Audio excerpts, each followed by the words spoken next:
तो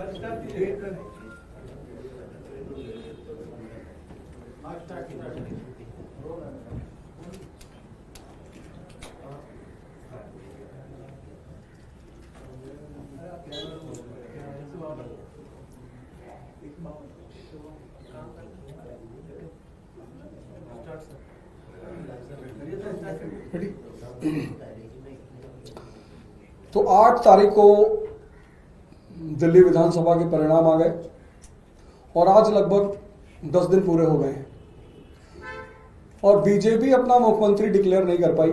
इसमें मुझे बस एक चीज लगती है कि नेता का जो सबसे बड़ा गुण होता है जिससे राष्ट्र और समाज का विकास होता है वो होता है उसका विजनरी होना, कि उसे दिखाई पड़ता हो कि क्या करने से समाज, परिवार, राष्ट्र आगे बढ़ेगा।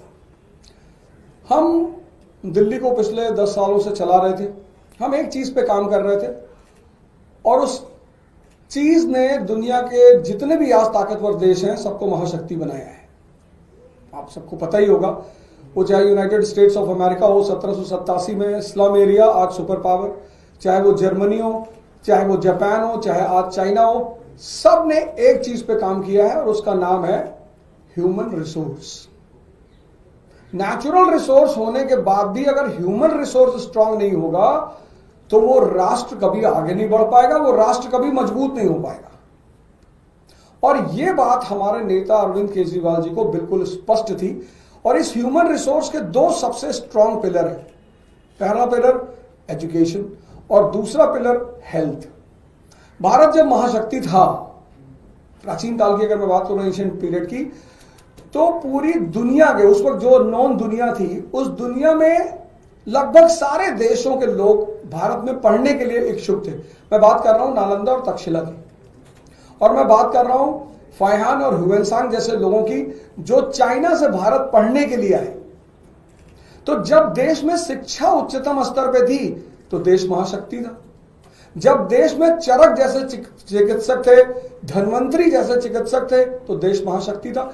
इसी का फॉर्मूला उसको पता ही नहीं चल पा रहा है कि यार करना क्या है।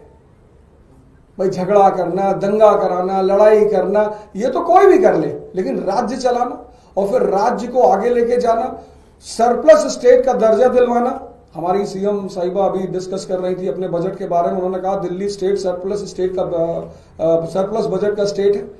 तो मुझे ऐसा लगता है कि आज ये पार्टी जिसको जनता ने कहा कि इनके पास 48 सीट है, 48 में से एक आदमी इनको नहीं मिल रहा है जिसके पास केजरीवाल जी जैसा विजन हो कि नहीं हम इस विजन को और आगे बढ़ाएंगे, हम दिल्ली को आगे ले चलेंगे। इनकी ये नाकामी पूरी दिल्ली प्रदेश की जनता देख रही है और ऐसा मुझे लगता है कि जहां तक इन्होंने कहा था कि 20 तारीख को हमारा मुख्यमंत्री शपथ लेगा, तो मुझे लगता है शायद 20 तारीख को भी नहीं ले पाएंगे, क्योंकि इस विकास धारा को आगे बढ़ाना और आगे चलाना वो हमारे नेता और हमारी पार्टी के ही बस में है। सर, आपको तो क्यों ऐसा लगता है कि बीजेपी अपना समय ले रही है? उनके पास अलग अलग नीति है, उसके लिए अलग स्ट्रक्चर है उनका इस पे निर्णय लेने का, तो आप लोगों को क्यों इतनी जल्दी उनका जल्द से जल्द शपथ होना ही चाहिए? नहीं, जल्दी नहीं है, हमें किस बात की जल्दी। हम तो वो इतने सारी बातें कर रहे थे, नीति है तो आप लेकर आओ। 48 लोग आपके पास हैं, आपके पास 48 लोग हैं, आपको 40 में से 8 में से एक आदमी निकालना है कि एक आदमी भाई हमें लीड कर रहा है। तो कम से कम दिल्ली की जनता को ये तो पता चले कि भाई ये इनका मुख्यमंत्री का चेहरा, अब तो इलेक्शन खत्म हो गया, इतना दिन वेट करने की क्या जरूरत है। अगर नीति है तो बताओ, अगर चेहरा है तो दिखाओ। अवध जी, आप पहली बार इलेक्शन लड़े थे, आप अपनी पॉलिटिक्स जारी रखेंगे आगे भी और पढ़ाई जो कराते हैं बच्चों? मैं पहली बार इलेक्शन लड़ा और 4 फ्रंट पर मेरी उपलब्धियां रही। आज भारत में मेरे पास एक विधानसभा है जिसमें 46,000 लोगों ने मेरे ऊपर विश्वास जताया। 46,000 लोगों ने मेरे ऊपर विश्वास जताया। 500 कार्यकर्ता मेरे साथ जुड़े हुए हैं और सबसे बड़ी बात, जो कांग्रेस के हमारे उम्मीदवार थे वहां पे, जो एक बार विधायक रहे, 2 बार पार्षद रहे, उनकी जमानत जब्त हो गई। तो इतनी अच्छी शुरुआत करने के साथ अब राजनीति से पीछे जाने की कोई वजह नहीं है। तो एक नेता के रूप में मैं स्टैब्लिश हो चुका हूं। आने वाले ऊर्जा साहब, एक नेता के रूप में आप स्टैब्लिश हो चुके हैं, आप सोच भी सकते हैं नेता के नजरिए से। आपको क्या लगता है भाजपा में उन 48 कैंडिडेट में से एक कैंडिडेट कौन होना चाहिए? देखिए, ऐसा है कि हर व्यक्ति को अपने घर की जिम्मेदारी लेनी चाहिए। अगर वो मुझे बुलाएंगे, अपनी असमर्थता जताएंगे कि मिस्टर ओझा हम नहीं चुन पा रहे, तो आपके चैनल के माध्यम से मैं प्रस्ताव रखना चाहता हूं कि अगर वो ऐसी किसी दिक्कत में है तो मैं अपनी सेवाएं देने को तैयार हूं। क्योंकि एज ए शिक्षक मुझे पता होता था कि इस बच्चे का सिलेक्शन होगा, कौन होनहार है।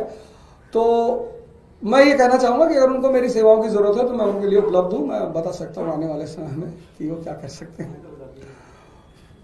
यही बता दीजिए। नहीं, हमें आदत ही नहीं किसी दूसरे के घर में इंटरफियर करने की, तो मैं उसमें क्यों जाऊंगा।